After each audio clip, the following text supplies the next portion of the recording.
हर किसी की चाहत होती है कि जिस गांव में मैंने जन्म लिया उस गांव के पेड़ पौधे को एक बार फिर से देखूं, उस गांव की धन्य धरा को एक बार फिर से देखूं।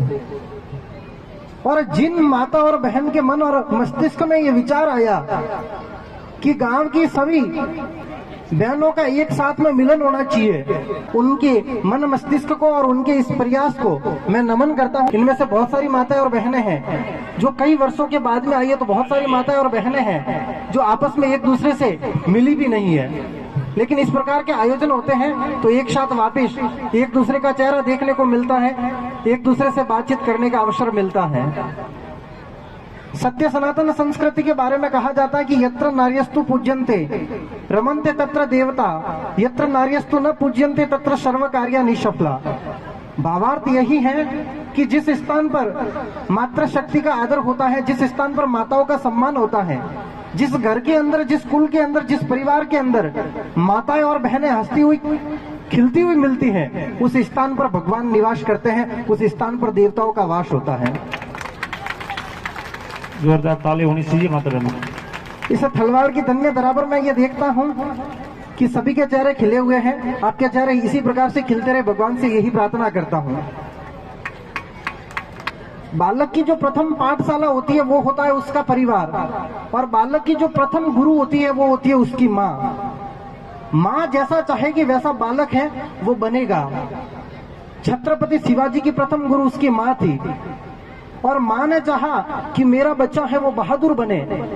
दुष्ट दुराचारी ताकतें इस हिंदुस्तान पर हावी हो जा रही है, न मेरा घर सुरक्षित है, न इस हिंदुस्तान की बहन बेटियों की इज्जत सुरक्षित है, न मठ और मंदिर सुरक्षित है। मैं मेरे बेटे को ऐसा सुयोग्य वीर और बहादुर बनाऊंगी कि ये इन दुष्ट आक्रांताओं का नाश करेगा और मठ और मंदिरों की रक्षा करेगा, सत्य सनातन संस्कृति की रक्षा करेगा, हिंदू माँ बहन बेटियों की इज्जत की रक्षा करेगा।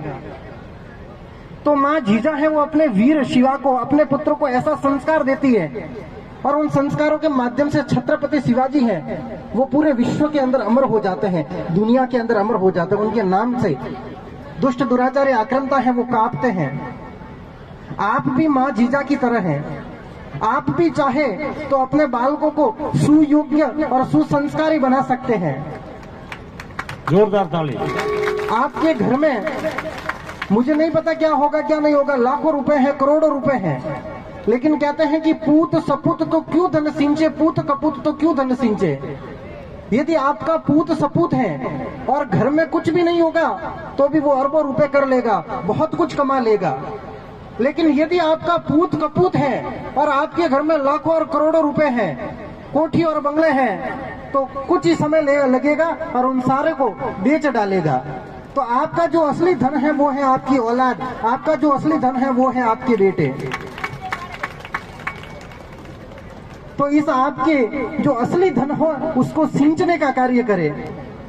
वर्तमान समय में बच्चे हैं, उनको आप ईसाई स्कूल में पढ़ा रहे हैं, वहां अध्ययन कर रहे हैं। आप सोच रहे हैं मेरा बच्चा है वो अंग्रेजी में बड़ा होशियार है, उसको सब कुछ आता है, अंग्रेजी की किताब पढ़ना जानता है, एमए कर लेगा, बीए कर लेगा, यूजी कर लेगा, पीजी कर लेगा, पीएचडी कर लेगा, लेकिन अंतोगत्वा आपका भविष्य क्या है? अंग्रेजी मीडियम में गया हुआ बच्चा है, उनके माँ बापों का भविष्य देख लेना। अधिकांश तो माँ बाप हैं वो वृद्धा आश्रम में बैठे हुए हैं। अंतिम नोट लिखा था, उसमें लिखा था कि मेरा बेटा है वो करोड़ों का मालिक है, अरबों रुपए उसके पास में, और मेरा जो पोता है वो हरियाणा कैडर का कलेक्टर है। सोचो आप, कलेक्टर के दादा दादी है वो सुसाइड करने को मजबूर है।